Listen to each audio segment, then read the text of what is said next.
I'm Subbu Vincent. I direct journalism and media ethics at the Markkula Center for Applied Ethics. It is at Santa Clara University. We're doing this as a series of videos on the impact of small businesses and small business owners and employees of small businesses as a result of the pandemic, and also as part of a series we're calling Essential Ethics, where we're trying to understand responsibility uh, from the reopening of the economy standpoint.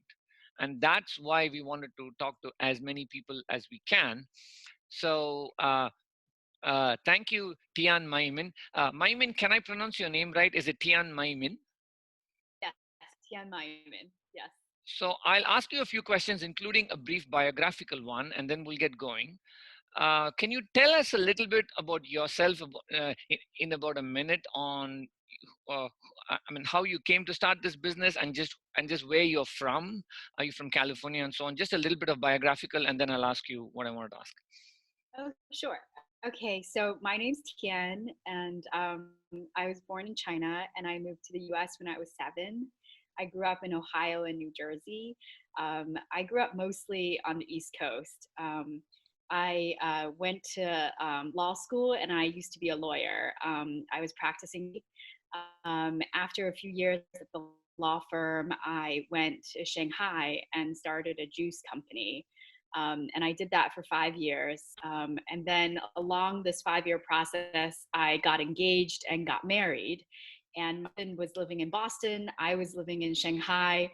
And at some point, we realized we really need to be living in the same place together.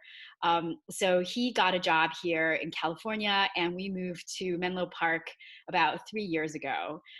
When I got here, I knew I wanted to stay in food, and I knew I wanted to do another food business. And so I was writing a business plan, but at the same time, I got this wonderful starter from a friend's mom. And so I just started baking, and I was just baking and baking and baking. And then I realized, well, why don't I just start a bakery? And I put up a little website, and I printed out 50 postcards, and my husband and I would put the postcards on our neighbors' doorsteps. And I got one order this way. So I printed out 800 postcards, and I walked around the neighborhood. I used to live in the Willows in Menlo Park, and I would put the postcard in like a cute little unobtrusive place at the neighbor's doorstep. And so that's how it got started. That's how you got started. So yeah. So So yeah. now that's actually pretty interesting because you're speaking about going from law to food, which is an interesting transition. Can you Yeah. tell us, with respect to the COVID-19 pandemic, what have you been experiencing in Little Sky Bakery? I know you from the farmers market outlet. Uh, Yeah. what's going on with your business now? And what has been the Uh, impact on your employees and people you were employed before you're employing now? it's a really interesting time for the business. I think it's a time of great uncertainty and unpredictability for us. So most farmers markets are still open, even though there's a lot less traffic, because farmers markets are categorized as an essential business in the shelter in place order. So they are being treated like grocery stores or other sources of fresh food, and they've been strongly encouraged to remain open, and most of them have. So we're still at the farmers markets, but farmers markets have also um, started following a very strict set of guidelines. So no sampling, everyone's wearing masks, and people are trying to keep social distancing. So, uh, And go so ahead. with those guidelines, controlling the number of people entering, farmers markets are still operating. I'm sorry, did you want to? No, I was But asking, for us, it's like oh yeah. is that a greater proportion of your business coming from home orders, like we're ordering from you on online? Is there more orders online and less on the market? We used to be a business that was entirely farmers markets. We had very few deliveries. And now we've shifted to where we're doing a lot more deliveries, and our farmers market presence is smaller. So that's been a big pivot for us in the last few weeks. Do you see that as a good pivot? Like, are you doing better because of that, or are you doing worse? Are you employing different people, or you're not, or hasn't changed the people you employ? I mean, how is it changing your business For organization? for for for us, we are doing better. I think it's because we had some resources that we were very lucky to have. So we had a very dedicated customer base that really liked the product and really value delivery as a service. And I think we were also able to pivot quickly because I used to process all my orders manually. I would count up how many loaves of country bread or raisin walnut bread. And then my husband took pity on me and wrote me some code a few weeks ago that allowed me to not have to count up manually. So I had that resource. And so that allowed me to sort of, not spend hours and hours every night counting bread. So I also think we had just a very strong staff going into this. We had some of our farmers market people who were helping us. They were students, high school students from local schools like Mental Atherton. And when they were sheltering in place, they realized that they'd love to, maybe go outside. So some of them are driving for us as our drivers. Wow. So being able to use these resources has allowed us to really be able to do more deliveries. We had some of the initial infrastructure for deliveries. We had a website and we were doing a little bit of deliveries. And then when the shelter in place started, then I think I sent out a weekly newsletter. And so I just mentioned that we did deliveries, and then a lot more people chose deliveries. So that's how it's been for us. So Yeah. this is actually good to know, because you're one of the, businesses who would probably come into the profile of those that are doing well or better, as opposed to those businesses that had to completely shut down, like hair salons or other Yeah. cosmetic shops and so on. So that's good to Yeah. know.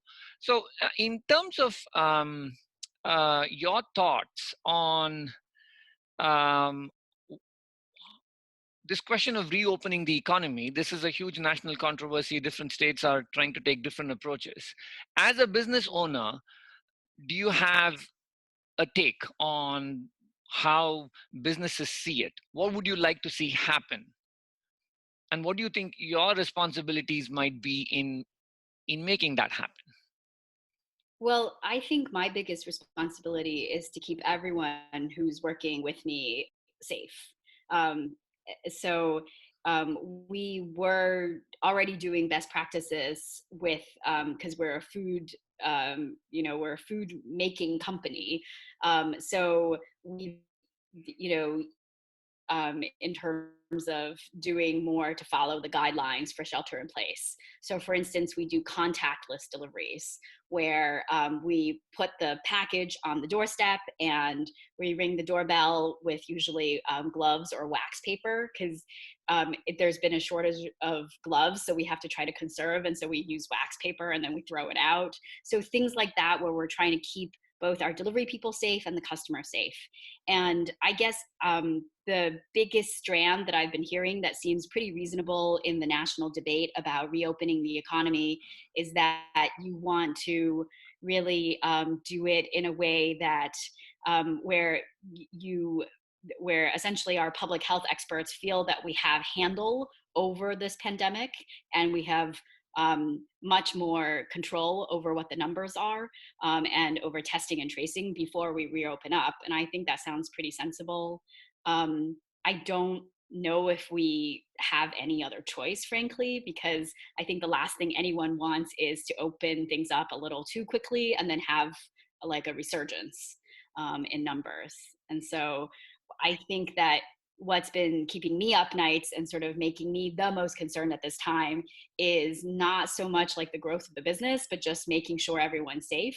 And then also trying to do our part in the community. I think it's really been, or people seem to have like, they're very happy when they're able to get fresh bread delivered. I think it's something where a lot of people have mentioned like, oh, this is like um, sort of very feel not just like sort of mentally helpful during this period. And then we also started selling some of our dough so people could make a pizza at home or do things like that.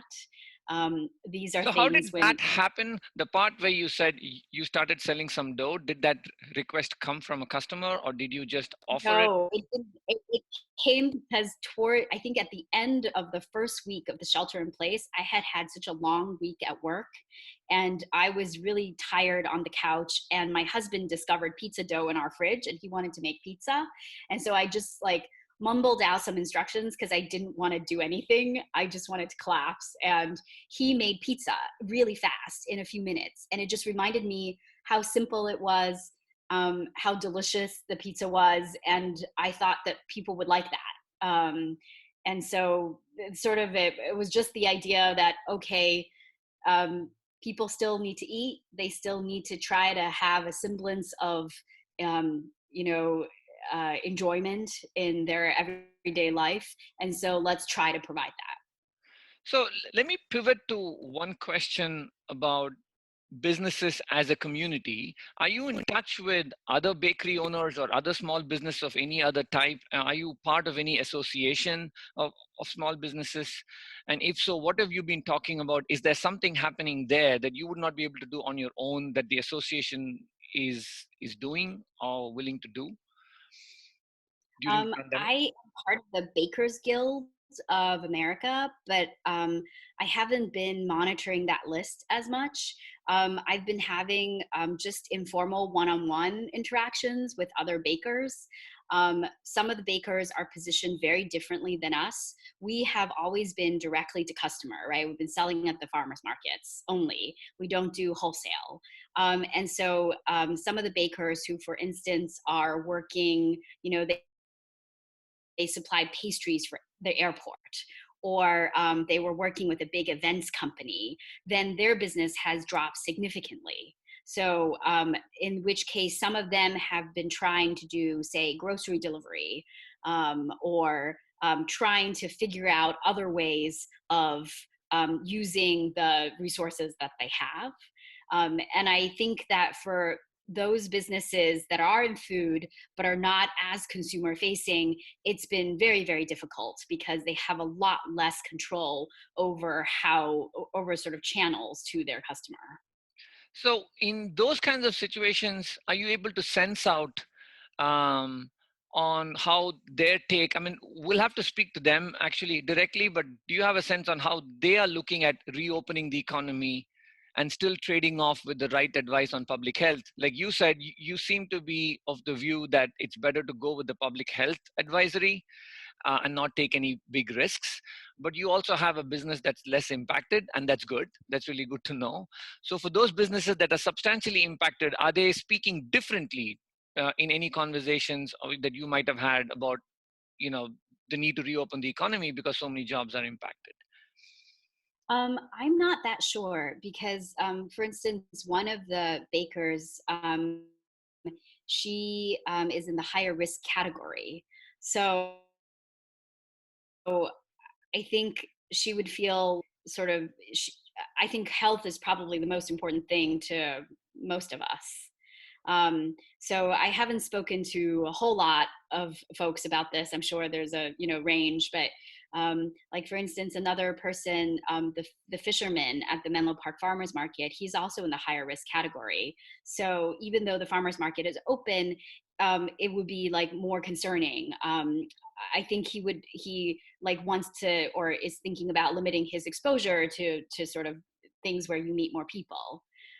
So I think everyone, because I don't know, health is like the fundamental thing for all of us. And so I think most of the people that I've talked to are thinking along the lines of, well, um, when is it, when we get a better handle on the numbers, then we will have a good idea of a plan to get things back to normal.